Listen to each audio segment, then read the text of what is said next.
The Kansas City Chiefs have kicked off their preseason, and it ended in one of the most funniest, iconic ways that you would ever see a game end. The Kansas City Chiefs will have to hold that L, but it is preseason, so win, loss, it doesn't matter. What does matter is there was some good takeaways from this game, and that's what we will do. We will zone into those, and I will let you know what caught my eye. With that, let's cut the chit chat and let's have some fun.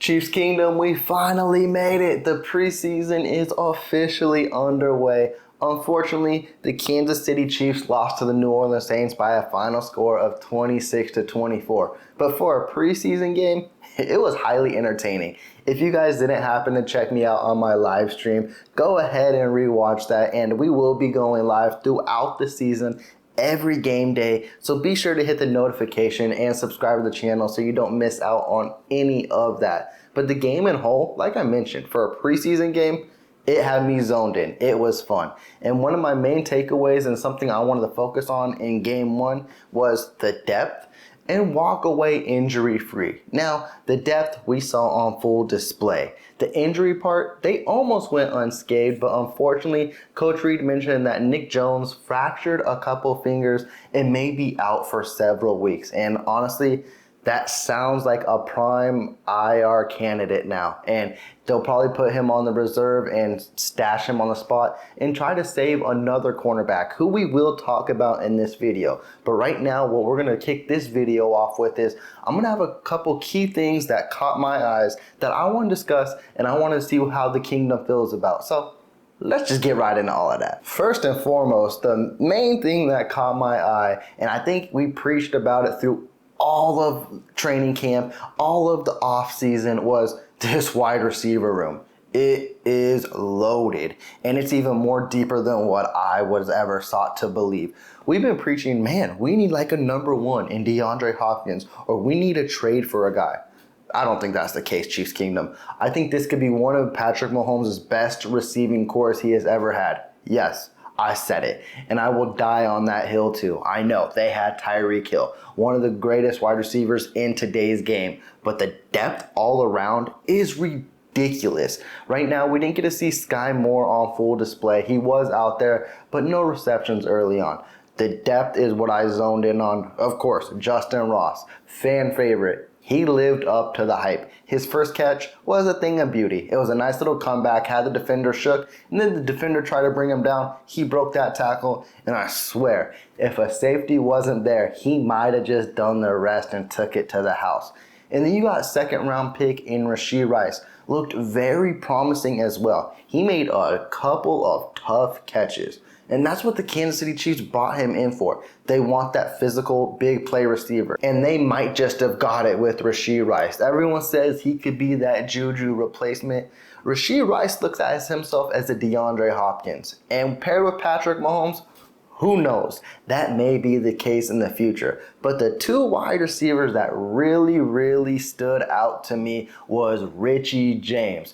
Quiet in the first quarter. I don't even think we've seen him at all with the starters. When that second quarter came in, whew, that boy showed you what he can do in this offense. And yes, he is going to be a part of this team. And he's not only going to be a part of this team, he's going to be very efficient and very productive. I feel he's going to fill the McCole Hardman role and exceed in it. I think he's going to be a very special player for this team. People don't realize what Richie James did last year with the Daniel Jones-led offense is kind of truly remarkable. Like, it's unheard of. When they struggled through the whole receiving core, everyone was saying, Giants don't have receivers, yada, yada, yada. While Richie James is quietly out here putting 600 yards and 6 to 8 touchdowns, the dude can play. And now you have him partnered with Patrick Mahomes. I'm excited to see what he can do in this offense. But a guy that I've been preaching for and I think should solidify himself on this 53-man roster, because if he doesn't, another team will nab him and he won't have a chance to be on this practice squad, is Nico Ramijo. And he looks so great. It started off a little shaky. He had a couple punt returns where he was getting leveled, and then he had a pass thrown his way that he couldn't make a play on. But in that third and fourth quarter, ooh, That boy showed up and he was making plays in the game that he was making in training camp. And I've been preaching on that. If he can translate those training camp highlights into a game, he's going to make it hard for the coaches, staff to cut him. And it's going to be difficult. If he does that the next 2 games, I'm already preaching I would take him over Justyn Watson. But there's a couple who say Justyn Watson is that veteran, will be there for the Kansas City Chiefs. I get it.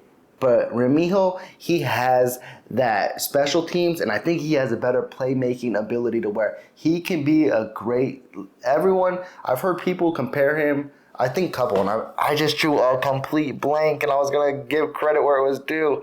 But people were comparing him to Albert Wilson, which I think, honestly, that's a really great comparison. Albert Wilson, an undrafted kid with the Kansas City Chiefs. You saw in his final game with the Chiefs, he partnered with Patrick Mahomes and ended up getting a payday with the Dolphins. He would be an excellent slot receiver. I think Nico would fit more better in this offense than Justyn Watson. I think the only thing Justyn Watson really provides you is, of course, special teams, but also that home run threat. But again, that's a hit or miss. And that's what you got MVS for as well. So do you need 2 for him?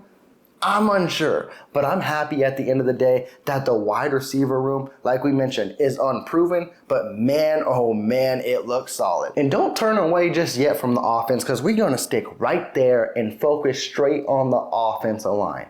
We knew what that interior line was about. But the main dudes I wanted to focus on was Jawan Taylor and Donovan Smith. And quite frankly, they both look great. And I got to give my flowers to Donovan Smith because he looks healthy. And as I've been preaching, if he is healthy, he is an upgrade over Orlando Brown Jr. If he can be healthy for 16, 17 games of the year, the Kansas City Chiefs will have the best offensive line that Patrick Mahomes has ever had. Is it a question mark? Of course it is. But we saw Donovan Smith out there pancaking dudes, moving around, being a wall. No one was getting past him. Was it a small sample size? Yes. But at the end of the day, I love what he put on tape. And if he could just keep building off of that, he can look like his 2021 self. People keep forgetting. Yes, he had a terrible year last year, but it was injury-ridden. If he's healthy, I'm going to keep saying it, he may be that missing piece for this offensive line to where no one's going to touch Patrick Mahomes. Isaiah Pacheco is going to have huge holes, and this offense may be scarier than ever. And one thing that completely stunned me and took me by a little surprise was these rookies. I didn't expect these rookies to come on the field and make an impact and produce the way they produced in preseason week 1. And let's start off with the man himself, the first round pick, FAU, Felix Anudike-Uzomah. That boy looked good. Now, yes, it was a small sample size, but early on in camp, we heard, oh, he's been no show. You don't see much from him. It looks like he's got a learning and catching up to do. What he did against the Saints, he's closer than what many appeared. He has different techniques, different weapons in his arsenal to get through a lineman. And man, if that small sample size is what we can see in the future to come with him and George Karlaftis duo, we may have something special. I don't know if it's going to translate earlier into the year, but man, Chiefs Kingdom has been asking for a pass rusher. Felix Anudike-Uzomah is trying to say, you don't need one. He may be that guy. And then we already spoke a little bit on Rashee Rice, a physical receiver. I loved watching him play. I can't wait to see him build from it. But let's move to the 4th round pick himself, Chamari Connors. That boy is a heat-seeking missile. He had a sack. Shoot, I think he could have had 3. There was like 2 of them. He over-pursued the quarterback. It was just flying around. That dude is so much fun to watch. And when we drafted him, everyone thought I was crazy because I feel like he can take some of the role that L'Jarius Sneed has and go after the quarterback. I guarantee you Spags is just going to have a package for Connor to be like, get after the quarterback. And if he develops to be a really good cornerback this year, the Kansas City Chiefs will be put in a dilemma to where do they extend Sneed or do they move forward to Connor? We know what the Kansas City Chiefs do in that situation. It's going to be an interesting year to see how it all unfolds. And another guy that I don't believe Chiefs Kingdom noticed a lot, but I did because I was so intrigued and so curious, was pass rusher B.J. Thompson. And he didn't get to the quarterback at all. But man, he made linemen look stupid here in and there out because he is a fast speed rusher. And that's what we knew him to be. And he would get around the corner so swiftly, so smoothly. And if he could just zone in on a little bit of those techniques, he can be a solid rotational pass rusher for the Kansas City Chiefs.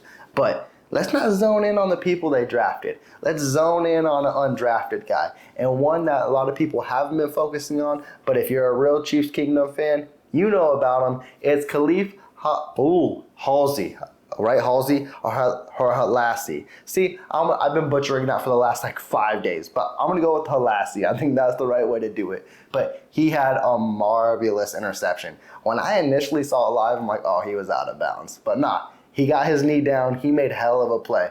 And if he can keep building on his camp and putting games and stacking them together, he might make this 53-man roster. Now, if you think about it, with Nick Jones having fractured fingers, which now the Kansas City Chiefs may stash him on IR, that gives another guy an opportunity to make this roster. Will Khalif be that dude? If he keeps making plays like that, I don't see why not. Man, and we just going to stick on the defensive side of the ball, and we're going to talk about an addition that I've been excited to see for the D to bolster this linebacking core. And it is no other than Drue Tranquill, and he showed out in this first preseason game. He had a sack. He had great coverage. There was some coverages where I'm like, that is why the Kansas City Chiefs brought him here, because the way he covers tight ends, wide receivers, you just don't see that from linebackers. And it's something that the Kansas City Chiefs haven't had in their arsenal. Willie Gay is really good at it, but I think Drue Tranquill is just on another level. And if he can keep building on it, and if he can look the way he did with the LA Chargers and be healthy, he might be the Kansas City Chiefs' second best linebacker. That may be a hot take, but him and Willie Gay are like on level grounds. And at the end of the day, that's a good problem to have because you have three really solid linebackers. And also, Leo Chanel had a really good day as well. You got 4 linebackers. That linebacking core is scary. It's going to be ridiculous and fun to watch. And I'm excited for it. And I'm excited to see what Drue Tranquill can do this year. And of course, I had to close this video off in no other fashion, shape, or form, but in a big form. And it is Danny Shelton. The Kansas City Chiefs, we know, are slim at the defensive tackle position. There's basically no depth. You got Derek Nottie, you got Danny Shelton, you got Tashawn Wharton. After Chris Jones, you basically got rotational guys. But what Danny Shelton did, he had a sack. He was moving around the line. Shoot, he was even diving over people like he was diving in a pool. It was ridiculous to see. It was so much fun to see. And when we picked up Danny Shelton midway through last year, I didn't know what to make from him. I didn't know how much juice he had left. Coming into camp, I heard he lost weight and he was looking in the best shape and form he has been in throughout his career. He displayed that yesterday. And if somehow, some way he can make this roster, because I don't think that's signed, sealed, and delivered yet, but with a veteran presence like him, he may be that duo that Chris Jones needs to plug in that hole. And if he could keep playing like that, it's going to be so much fun to watch next year. But with that, Chiefs Kingdom, those were some of my positive takeaways from yesterday's action. Now, it wasn't all sunshine and rainbows. The offense struggled in the first quarter. The starters, actually all around. You had the offense, defense, and even special teams. Going into game 2 against the Cardinals on Saturday, they need to find a way to get a jump start, get the tempo and rhythm back, and looking like the Kansas City Chiefs we know before the season starts. But there's still so much to take away from it, and all around, very, very good news coming out for the Kansas City Chiefs out of week 1 of preseason. You let me know, what were some of the highlights that caught your eye? With that, I'm going to sign off. Please be sure to subscribe to the channel. If you did like this video, please leave that big thumbs up. I'm checking out. Y'all take care. Peace.